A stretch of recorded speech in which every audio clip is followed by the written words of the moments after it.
Good morning and happy Thursday. Welcome to another episode of Divorce Mindset Live. And sorry, I'm a bit late, but I had some technical challenges, and that's how it works. And I can see I get some challenges with LinkedIn, but let's see how we will do it. All right. I'm your host, Camilla Calberg, and I'm the founder of Calberg Coaching, where we help executives thrive before, during, and after divorce. And yes, I am your divorce coach. If you want to have a quick chat with me, introduction chat on how I can help you, that may be in your pre-phase of divorce. Let's go. Sorry for this. Let go to Calberg Coaching, Calberg coaching.com, and book a divorce consultation with me. Then we will find out how I can help you best, because what this is all about is to help you create your dream life. And it's really true that when you have the right tools and the right support, everything can happen and everything is magic. All right. So with this, let's dive into today's session. That's a bit too corporate. Today's episode, where I'm going to talk about 5 ways you can ask for help when you discovered understand that your relationship affects your mental health. These tips and more tips and ways I teach my client, and together with my clients, often they come to me and say, we tried X, Y, and Z. Can you really help? And say, yes, I can really help, but let me understand what you have done before you actually reached out to me to help you create a better life. And I will share some of those ways for asking for help that I have used myself, and what I know to be true, that it has also helped other clients. And the reason why I bring up this topic is that so many people don't ask for help. The thing is, though, that divorce is the second highest stressor any human being can experience. And I had a very interesting conversation the other day with an executive, and it's like, all right, but we suddenly we are supposed to know how to live life in a crisis mode. We never thought about that. It's like, how on earth are we going to teach ourselves how to navigate in a life crisis when you haven't even read the books or studied it? You can't study it. You have to work with someone who's been there before. And that's where it's a bit, what I'm talking about is it's sensitive. It is sensitive to suddenly raise your finger, like being in school, say, I need help. But yes, it's actually the right thing to do is to ask for help. Because if you ask for help, and when you ask for help, you are able to much faster heal your trauma, heal your experiences, and then thrive and create a much better and more abundant life. I've done it. So this is, someone asked me, is this all academic? And say, sorry, my friend's right, but no, it is not.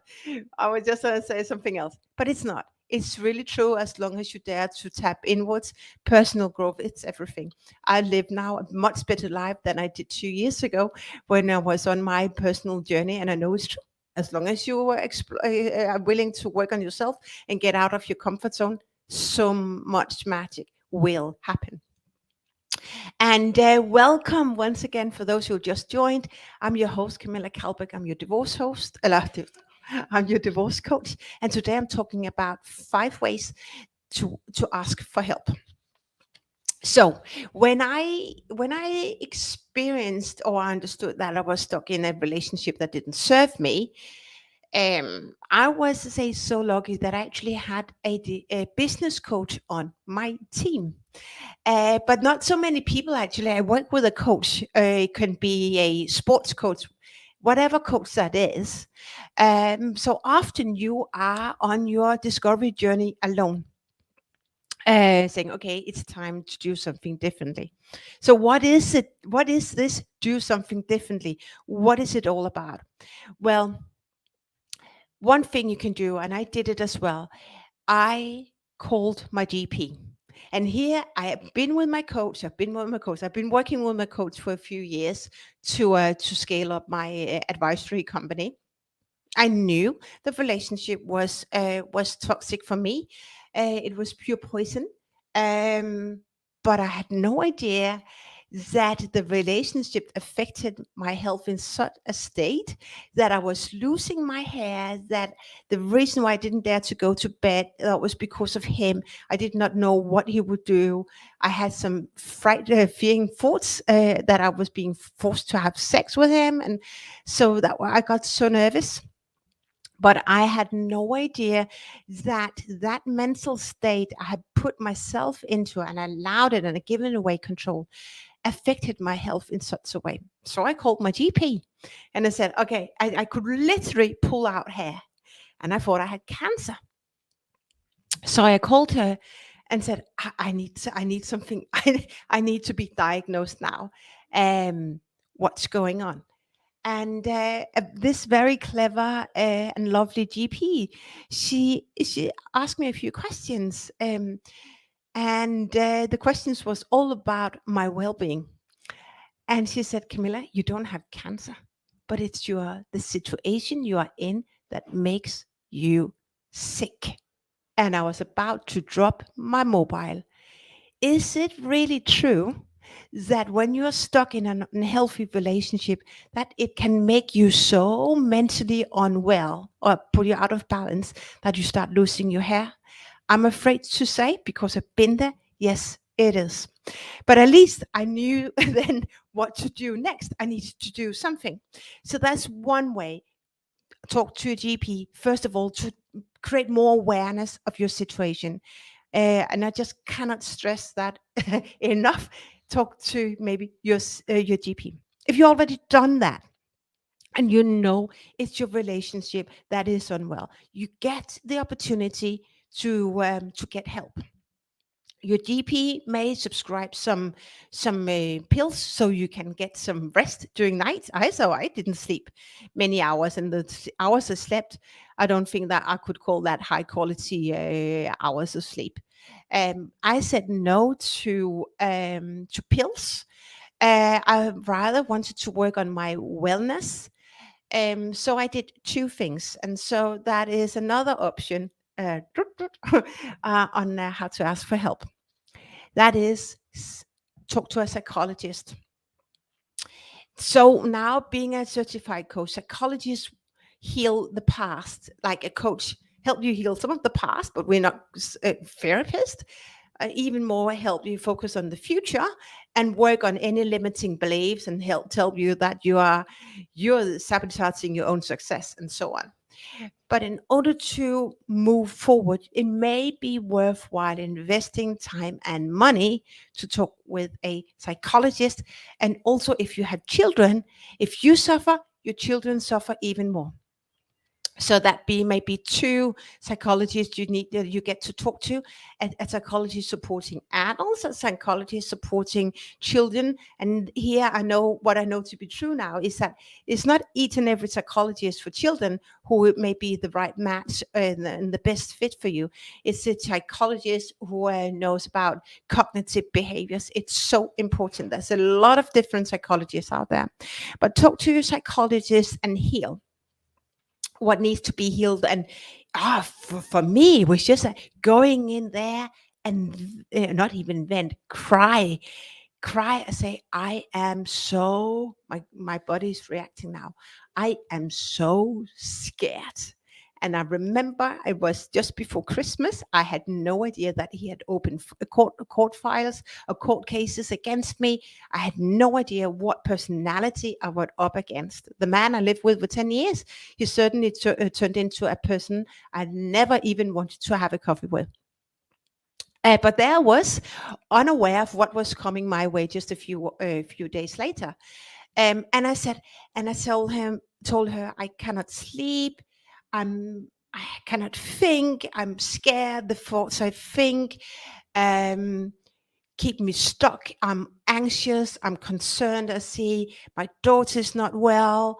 It was, and that room is so important to share, because I don't know about you, but I protected my parents, I protected my sister, and I was very conscious of who of my friends I shared my story with. And I also experienced that some friends were actually not supporting me and say, Camilla, go hand in your daughter to the dad. You also get to have a new life and a new boyfriend. But that's not me. That is not me. So I learned which friends I had and have, and which friends I really didn't energetically vibrate with. It was very, very interesting discovery. Um, so I had a few sessions with her. And here, what I know to be true as well, psychologists is only if they haven't been in your situation, or a situation like you, they may just guide you from a book perspective. That's what I know. That's what I experienced. So many other clients coming to me is that, okay, Camilla, what is different? Because worked with this and this and that therapist, a psychologist, and they couldn't help me. They just said, read that book or whatever. But here's what I know to be true is that we always have a choice who we want to work with. And that's one moment where it serves us. That's another moment where we can just grow bigger than in the environment, and we get the opportunity to move on and find someone else we want to work with. And so I sat there. Oh, sorry. I was just a phone coming in from Instagram. So sorry for that. So I sat there, and then because of it, she listened to my fears, and she said, and I said, that is where the alarm clock comes up. She said, Camilla, you may go to a rescue center. You may go, I don't know what we call it in English right now, but escape, go under earth, change your name. And I just said that, what? Is that the advice? Yes, I was scared to death. Yes, I was nervous. Yes, I couldn't sleep. Yes, I felt hopeless. And yes, I reached out and asked for help. That was the help I got. But my inner voice told me, Camilla, you're not hiding. You're not escaping to somewhere else. I was still having my coaching business, and I loved my clients, and I loved to serve them. And stepping into this coaching environment was so amazing. And I had my consultant, I bit my own business. I'm not going to escape. Um, so so that just gave me another indicator that I got to have someone else on board now. I'm more than ready now, and I know that I get to work with someone who been there before, who and can give me a better advice. Thing is, I didn't help myself because I didn't find one, and that's the reason why I decided to become your divorce coach. Okay. But here's what I also know to be true is that when together with psychologists is that I knew my daughter needed help. So I said, can you help my daughter? But here I went through the insurance. And so what I know to be true is that the insurance is for you. It's not, even though it says for children, but it's, at least mine was not supporting my children. I only have one, but it wasn't supporting my daughter. So what I did was, and here's a big learning, and I want to give you that with love, is that get your insurance in order before you need to use them. Because I sat there, my partner, obviously, because there was a lot of verbal abuse, and he didn't believe me. He told me that I was a psychological unstable woman. I couldn't take hold of care of my daughter, blah, blah, blah. I had to survive myself. I had to create my own life, reestablish that, and I had to invest my own money in that. So what I did in the thinking like I can get some funds, I purchased an insurance for my daughter because I needed help now. And I'm the woman, I'm the person. If I need help, I need help, and it's now. I can't wait, and I don't want to procrastinate my life. I need help now. I can't wait 3 months or 6 months to get to the right psychologist. But here's the trick or the trap. I couldn't use the insurance. I couldn't use the insurance because we had a what do we call it in English? I lost the word right now, but we had to have this. It's not a gardening leave. I don't have any better word right now, but I couldn't use this insurance for 6 months. So that was too late. My daughter was so bad, and her mental health was going down the drain. I just couldn't sit for 6 months and say, I don't want to invest money in that. So I just invested my own money. It's like, oh, now we have the insurance, but we don't know, but don't really need it right now because I healed her. So that is a learning. Get your insurance in order. And I know I haven't been there before, so I hadn't had all the insurances in place. But now I know what you need to do before it goes bad. And you know that with finances, make sure you have it on paper, how you split it up, because when the going gets really tough, it's too late. Or what is too late? But when you need help, you get to have your own finances. So better think worst case scenario of say unfortunately, but also when you need it, you know you come from a good place. All right. And so welcome to you. If you just joined me live, I'm Camilla Calberg. I'm your divorce host. And today I'm talking about 5 ways to ask for help. So we talked about having a conversation with your GP, conversation with your therapist, and sorry, psychologist for yourself, for adults, if you have children, a psychologist that specialized in helping children heal their traumatic experience. Another way to ask for help is to seek out and find the right therapist. I've been there before, and I know now the difference between different therapists, psychologists, and a coach. But it may be for you just to start understanding why you react the way you do, because you are a product of your childhood, your upbringing, your limiting beliefs, your self sabotaging your career and your life and your best life. It might be a very good place to start. Is again, you get to not embrace everything that you're being told, but listen, and then say if there's something that's really sticking out, then you say, I may get someone else on board. Now I'm ready for my next step, rather than say he or she didn't know how to help me. Look at Get a different perspective and say, I'm ready to level up. And that's where you are. The more you work on yourself, the bigger awareness you create, and the faster you are to expand and grow your personal being, your grow your what's that? I'm losing the word now, but grow your or expand yourself. That's about growing your personal growth. Sorry, I was lingering at that. And so that's again, work with those. Maybe start with a therapist if you believe that is the starting point. The thing is, and I want to just, it's not a warning sign, but make sure you know that you have a goal in mind. Um, because if it takes too long, you may want to work with someone else, because it's all about your life, right? It's not about lingering pain. There comes a point, and I had a very good conversation with another amazing man the other day. There comes a point where you say, no more, no more. Now I need to take control. And that's exactly what you get to, the choice that you have. How long do you want to suffer? Now you suffer too much or too long. Take control and create your best life. And then number 4 of the 5 ways to ask for help, that's actually a coach. It can be me, it can be any other coach, but what I know to be true, what with a coach who has expertise in the field that you need help of. And why do I say that? And why is that so important? It's important because you get the best advice, the best learnings, do's and don'ts from people who've been there before.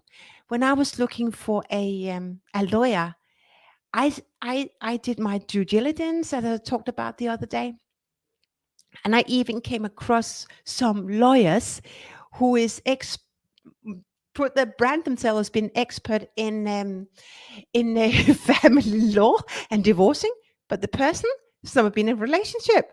I was sorry, but that didn't build trust for me. It may be build trust for you, but I want someone who knows what this shit is all about.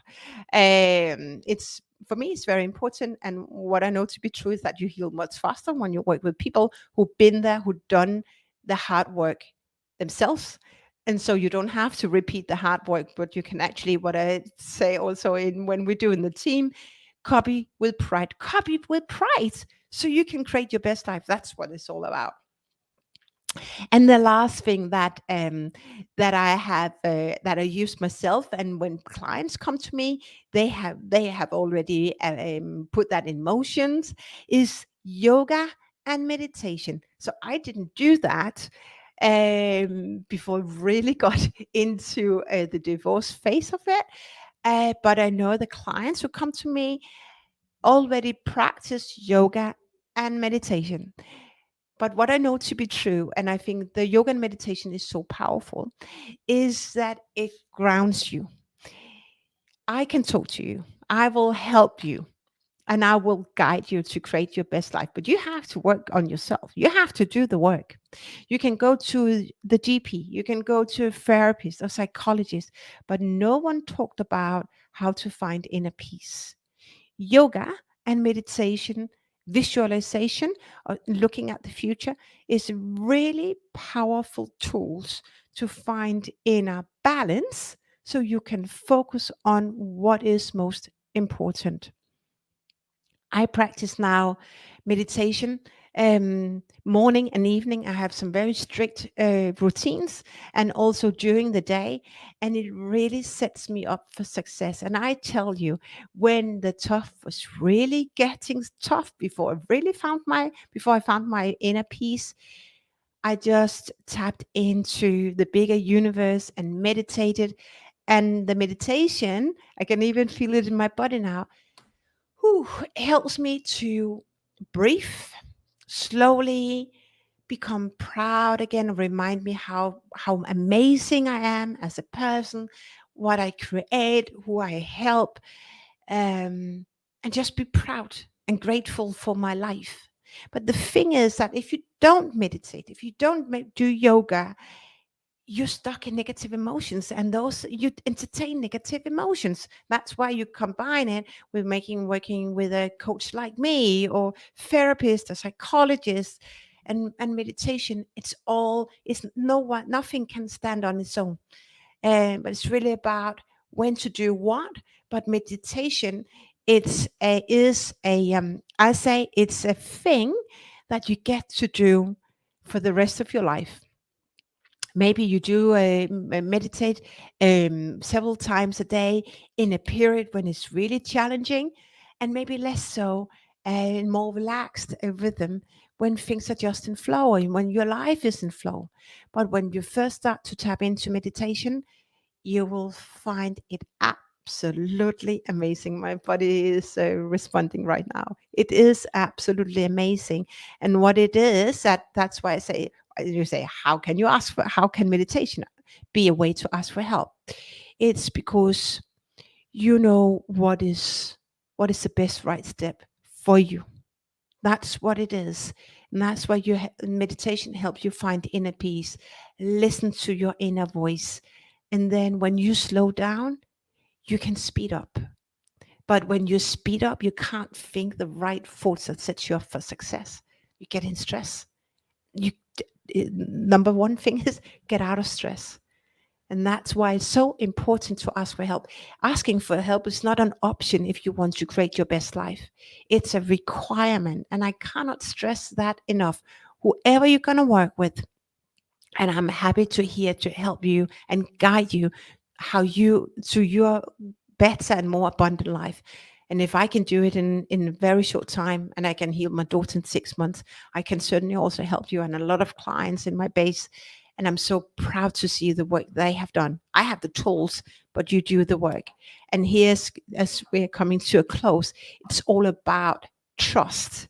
It's all about trust. When you connect with a person, with a professional resource, you say, all right, this person I trust, and I'm ready to leave my comfort zone. I'm ready to become a better and bigger person. Bigger, not like growing in weight, but I become a better and different person. You just off for success. You just, like your life, and where you want to go next is created twice in your dreams, and then you do it. And that's what happens when you work with people who are here to support you. So this wraps up today's episode. I am so thankful for all of you who are tapping in live or listening to the recording. My gratitude and my appreciation and my love flow to you. And remember, happiness is real wherever you are on your divorce journey. It's no bullshit. And I keep pulling up this comment from, is this academic or not, Camilla? Is it shit or is it good? It's good. As long as you just want to get out of your comfort zone. You sabotage your own success for not asking for success. And I'm here to help. And the Divorce Mindset Live, that's where I go live and give you some tools. And I give more tools to my clients. And I just only give them the tools. I teach them the tools, as I have my mentors on my team to help me thrive, because it's all about thriving and creating the best life. My best life is not done tomorrow. I'm learning and learning and learning and creating an even better life today, tomorrow, the day after. And that's the beauty of it. So, and if this resonated with you, then take a screenshot and share it with your best friends on your social platform and drop me a comment. I so invite you to continue sending me your comment, because I'm here to support you. That is my vision in life. And I'm here to rock and redefine divorce, because divorce is just a project. It's nothing more than a project. And you've got the right tools in your tool belt. You know how to thrive and take your control of your life and create your best life. Happiness is Real is back again tomorrow. And actually, tomorrow it's Friday. And I have Jackie Booth with me, where we're going to talk about divorce and performance and what happens if you don't ask for help. So powerful conversation. It's all down to the supporting the mental health awareness. And asking for help is because if you go through divorce and don't ask for help, there's a lot of consequences, and bigger than you actually know right now. Happiness is Real is here to help you, give you inspiration and daily tools to help you thrive wherever you are on your divorce journey. And I am here, and I'm so happy to be on your process and support you to create a better life. This wraps up today's episode. If there's any comments and any reflections, drop me a note, and remember to book your consultation with me, so we together can find out how you can thrive as fast as possible. It is possible. So it's just about booking your consultation. We are here to support you. With this, have a lovely, beautiful first day. And now also Camilla, my university. Where should people go to book a conversation? Of course, www.calbergcoaching.com. Calberg, Calberg coaching.com. You also find me the link in the description, but just reach out. And thanks to all of you who are listening in here and tapping in live. And we'll be back again tomorrow. Enjoy.